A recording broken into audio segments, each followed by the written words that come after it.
crunch talks between Iran and the United States have paused for a break, according to Omani officials, and will resume in the coming hours. A third round of high-stakes indirect nuclear talks between the U.S. and Iran is being held in Geneva. Both sides say they want a diplomatic solution to avert a full-scale military conflict that has the potential to ignite the region. Iran's Foreign Minister Abbas Araghchi and U.S. Special Envoy Steve Witkoff have separately met Oman's Foreign Minister, who's facilitating this third round of negotiations. Before those discussions kicked off, President Masoud Pezeshkian reiterated Iran's opposition to building a nuclear weapon. The Americans might think I'm a politician like them and that I tell lies, but the religious leader of a society can't lie. When he announces that we won't have nuclear weapons, it means we won't. Even if I want to do that, I can't because of my beliefs. I'm not allowed to do so. But then they claim Iran hasn't said it's not after a nuclear weapon. But the shadow of a possible U.S. military intervention remains large. The U.S. says Gerald Ford, the world's largest aircraft carrier, has departed the Greek island of Crete and is on its way to the Middle East. The U.S. says Abraham Lincoln is already deployed near the Gulf of Oman. Secretary of State Marco Rubio remains cautious about any breakthrough during talks. Iran possesses a very large number of ballistic missiles, particularly short-range ballistic missiles that threaten the United States and our bases in the region and our partners in the region. So I want everybody to understand that beyond just a nuclear program, they possess these conventional weapons that are solely designed to attack America and attack Americans if they so choose to do so. These things have to be addressed. The negotiations tomorrow and the talks tomorrow will be largely focused on the nuclear program. And we hope progress can be made, because that's the president's preference, to make progress on the diplomatic front. But it's also important to remember that Iran refuses to talk about the ballistic missiles, to us or to anyone. And that's a big problem. And on Wednesday, in an effort to apply more pressure, the Trump administration announced a further tightening of sanctions targeting Iran's oil sector and weapons programs. Well, we have three correspondents covering the latest developments. Kimberly Halkett is in Washington, D.C. Tohid Asadi is in Tehran. But we start with Osama bin Javaid, who's in Geneva, where those talks are being held. So there's been a pause, but the talks will resume later today, I understand. Osama, bring us up to speed with what's been happening there and what the negotiations are focusing on exactly in this third round. Well, the Omani foreign minister has been clear that it was been a positive atmosphere, constructive exchange of ideas, and he's hopeful that these are going to resume after a short break. We've seen the mediating teams leave, and apparently they're going to come back in a short while. This has been the way that they've been talking to each other via the Omani foreign minister. The Iranians gave their proposal last night to the Omanis. They discussed it with the Americans, and they who had some questions and observations, they came back to them with them. Now there is, we believe, a consultation that is happening among the Iranian delegation to see how they can move closer to striking this deal. Not everybody here expects a breakthrough, but according to at least one analyst, that if these talks break down, it could mean all-out war. So there's a lot at stake here. And at the base of all of this is the Iranian nuclear program. The Americans want Iran to give it up completely.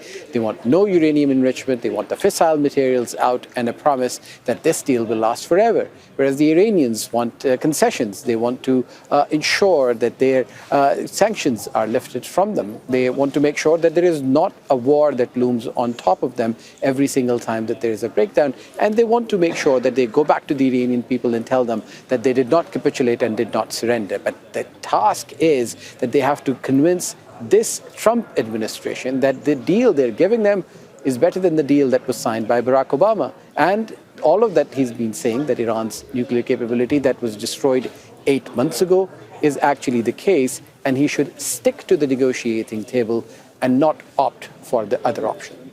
Kimberly Halkett in Washington, the fact that they're going to be resuming the talks later today, can we see that as a positive sign that the White House is genuinely prioritizing a diplomatic breakthrough despite the military buildup?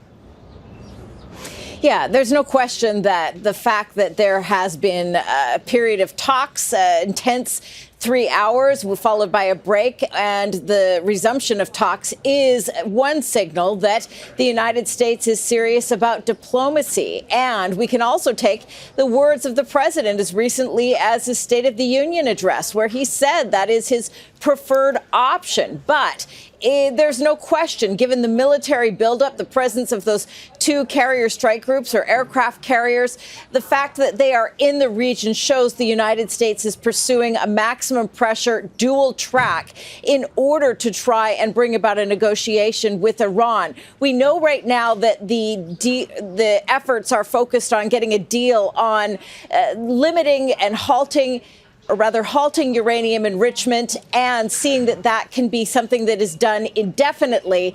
If that is accomplished, what we're told is there would be follow-up talks to try and reach a deal on limiting Iran's ballistic missile program and also support for regional proxies. Tohid, Asadi in Tehran, what's the view from there? Iran currently now negotiating under the threat of war. Do we know what Tehran is offering to avert potential U.S. strikes? Well, from what I can say, it's a very brittle situation, a very fragile one indeed, which runs the risk of different scenarios, including a confrontational one. And on that, Iran is coming out with a two-sided, twofold statement based on engagement on the one hand and the war preparedness for war scenario on the other hand.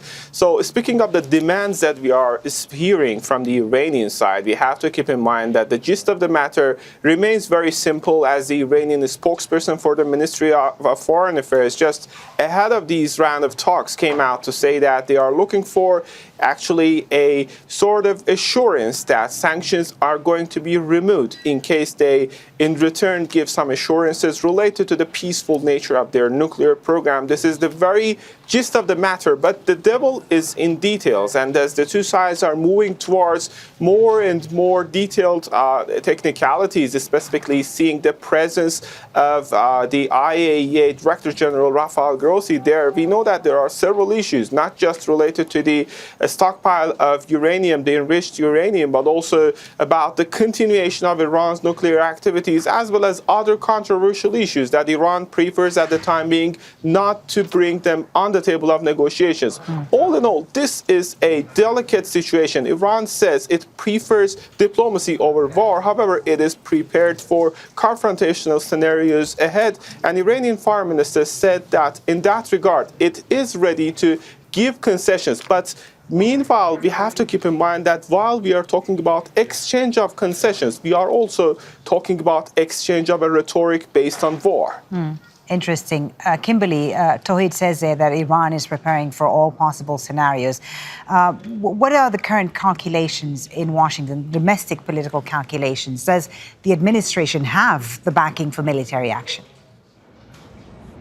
Well, that's the problem. It doesn't. The American people, after a generation of war in Afghanistan, prior to that, and concurrent with that, Iraq, there are many people who are feeling their fatigue and also feeling it financially, not willing to see the United States involved in another foreign entanglement. Add to that, we are also hearing reporting that many on the aircraft carrier that has been deployed most recently, they are on an extended deployment that has been extended now 2 and 3 months beyond what was the original deployment date.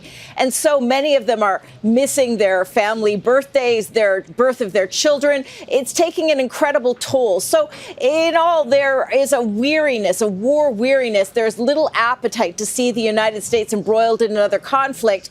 And so that is why there is a general feeling amongst the American people that there is hopefulness that diplomacy will work and there won't be a need for the United States to go to war with Iran. Yeah, Osama bin Javaid, the big question now is whether diplomacy there in Geneva will work. What concessions can we hope for from both sides?